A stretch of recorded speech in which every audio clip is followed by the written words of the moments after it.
کو نکال دیا، آپ اوولیشن ڈیز کے اندر ملاپ کر رہے ہیں، لیکن آپ کی سیکس پوزیشن ایسی ہے کہ جو کہ حمل نہ ٹھہرنے کی وجہ بن سکتی ہے. مطلب وہ سیکس پوزیشن آپ کے سامنے یہاں پہ اسکرین پہ ڈسپلے بھی ہو رہی ہے کہ مطلب فیمیل ایٹ دا ٹاپ ہے اور میل جو ہے وہ لیٹا ہوا ہے، مطلب میل نیچے ہے، فیمیل ایٹ ٹاپ ہے. تو یہ پوزیشن ایسی پوزیشن ہے جس کے اندر حمل ٹھہرنے کے چانسز بہت کم ہوتے ہیں. کیونکہ جب میل ایجیکولیٹ کرتا ہے تو اس کی جو ایک پش پاور ہوتی ہے، وہ اس پش پاور نے سپرمز کو جو ہے دھکیلنا ہوتا ہے ٹورڈز یوٹرس.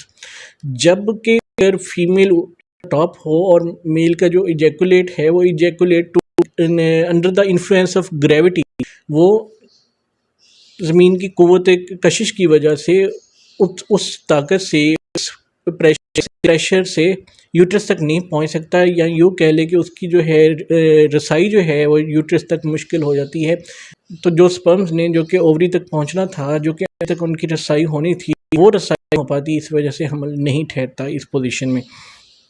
ناظرین، اگر آپ نے اپنے سیف پیریڈز کو اسیس کر لیا ہے، آپ اوولیشن ڈیز کے اندر میٹنگ کی طرف جا رہے ہیں، ملاپ کی طرف جا رہے ہیں، تو جو سب سے ایجوکیشن ہے وہ حمل ٹھہرنے کے لیے وہ یہ ہے کہ عورت نیچے ہو. مطلب عورت اگر آپ چت لٹا کر اور مرد ایٹ ٹاپ ہو اور فیمیل نیچے ہو، اور فیمیل کی جو ہپس ہیں وہ ذرا تھوڑا سا اپنے اوپر کی ہو، مطلب نیچے کوئی تکیہ وغیرہ رکھ کے، مطلب تاکہ جب مرد ایجیکولیٹ کرے تو اس کا جو سیمن ہے اس کی جو ہے رسائی زیادہ سے زیادہ انفلوئنس آف گریوٹی بھی وہ یوٹرس تک جا سکے. تو یہ اچھی پوزیشن ہے حمل ٹھہرنے کے لیے. اور ناظرین، جو چوتھی وجہ ہے یہ بہت ہی کامن ہے، مطلب ہر گھر کا تقریباً یہ مسئلہ ہے کہ اگر حمل ٹھہرنا عورت میں حمل ٹھہرنا دیر ہو جائے تو مطلب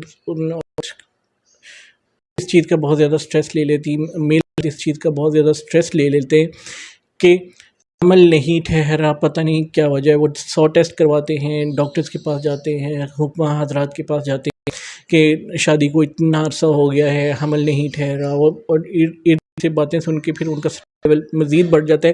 جب سٹریس لیول بڑھتا ہے تو سٹریس کی صورت میں ہمارا جسم ایک ہارمون سکریٹ کرتا ہے جسے کورٹیسول کہتے ہیں. کورٹیسول سٹریس ہارمون ہے، سٹریس کی کنڈیشن میں ہماری باڈی ریلیز کرتی ہے. تو اگر جسم میں کورٹیسول کا لیول بڑا ہوا ہے تو یہ دوسرے گونیڈوٹروفن ہارمونز جو کہ سپورٹ کرتے ہیں اووری سے اووم کا ریلیز کو، میل میں سپرمز کی جنریشن کو ٹیسٹوسٹیرون ہارمون جو ہے وہ سپورٹ کرتا ہے. تو یہ ہارمونز کا امبیلنس ہو جاتا ہے، مطلب کہ LH FSH ان کا ہارمونز کا امبیلنس ہو جاتا ہے. کیونکہ جو کورٹیسول ہارمون ہے، یہ کورٹیسول ہارمون ہماری ایڈرینل گلینڈ جو کہ گردوں کے اوپر غدود اللہ تعالیٰ نے یہ ادھر سے سکریٹ ہوتا ہے، لیکن یہ ہمارے دماغ کے اندر پیچوٹری ہارمون ہے جو اس کی سکریشن کو ریگولیٹ کرتا ہے. اور یہی پیچوٹری ہے جو کہ گونیڈوٹروفن ہارمونز کو بھی ریلیز کر رہا ہے. مطلب FSH اور LH کو ریلیز کرنے والا بھی پیچوٹری گلینڈ ہے، اور اس کو کورٹیسول کو ریگولیٹ کرنے والا بھی پیچوٹری گلینڈ ہے. مطلب جب پیچوٹری گلینڈ کورٹیسول کو ریگولیٹ کرنا شروع ہو جائے گا تو وہ FSH اور LH ہارمون جو کہ فیمیل کے اندر فولیکلز کو جو ہے یا اووم کو میچور کرنے کے لیے ضروری ہیں، تو ان ہارمونز کے امبیلنس کا بہت زیادہ چانسز ہو جاتے ہیں. اس لیے اگر آپ کے ازدواجی زندگی میں یہ تھوڑا سا سٹریس اگر آپ کو محسوس ہوتا ہے، آپ لوگ حمل نہ ٹھہرنے کی وجہ سے پریشان ہیں، تو ہو سکتا ہے کہ وہ جو پریشانی ہے، وہ سٹریس ہے، وہ آپ کی کنڈیشن کو مزید برا کری، مزید ورسن کر رہی ہے. اس لیے سٹریس لینے کی ضرورت نہیں ہے، اللہ تعالیٰ سے دعا کریں اور ہیلدی فروٹس استعمال کریں، ہیلدی ویجیٹیبلز استعمال کریں، کیونکہ وہ جو سٹریس کی لیول ہے اس کو کم کرتی ہیں. اس کے اندر جو وائٹامنس ہیں، ہماری جسم کو جتنے وائٹامنس ریکوائرڈ ہوتے ہیں ان فروٹس کے اندر موجود ہوتے ہیں، ان ویجیٹیبلز کے اندر اس لیے جتنا سٹریس لیں گے اتنی آپ اس کنڈیشن کو جو ہے وہ مزید خراب کر دیں گے. اس لیے سٹریس چھوڑیں، فروٹس ویجیٹیبلز کا استعمال کریں اور خدا حضور سجدہ ریز ہوں. تو ناظرین، جو آخری غلطی کا بات کرتے ہیں وہ یہ ہے کہ مختلف قسم کے لوبریکینٹس استعمال کرتے ہیں سیکس کرنے کے لیے.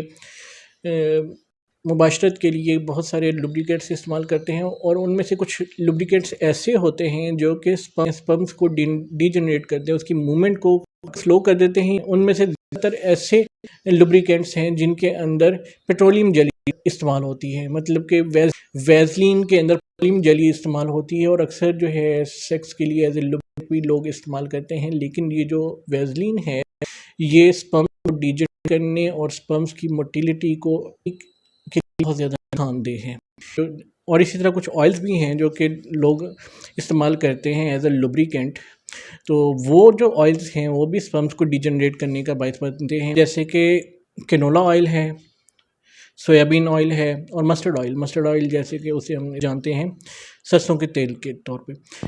یہ آئلز جو ہیں یہ کو ڈی جنریٹ کرتے ہیں، اس کی موٹیلیٹی کو سلو ڈاؤن کرتے ہیں۔ اس لیے ایسے لوبریکینٹس جن کے اندر پیٹرولیم جلی استعمال ہوتی ہے، یا وہ آئلز جو کہ سپرمس کی مارفولوجی یا اس کی موومنٹ کو ہنڈر کرتے ہیں، اس کی موومنٹ کو سلو ڈاؤن کر دیتے ہیں، ان آئلز کو ایز اے لوبریکینٹ استعمال نہیں کرنا چاہیے۔ وہی ہنڈرڈ لوبریکینٹس استعمال کریں جو کہ سپرمس کو سپورٹ کرتے ہیں، سپرمس کو نرش کرتے ہیں۔ امید ہے ناظرین آج کی ویڈیو آپ کے لیے بہت زیادہ فائدہ مند ثابت ہوئی ہوگی۔ اس ویڈیو کو ان کپلز کے ساتھ شیئر کریں جو کہ اولاد کے حصول کے لیے کوشش کر رہے ہیں، اور ہمارے چینل کو سبسکرائب کرنا نہ بھولیے گا۔ بہت شکریہ، اللہ حافظ۔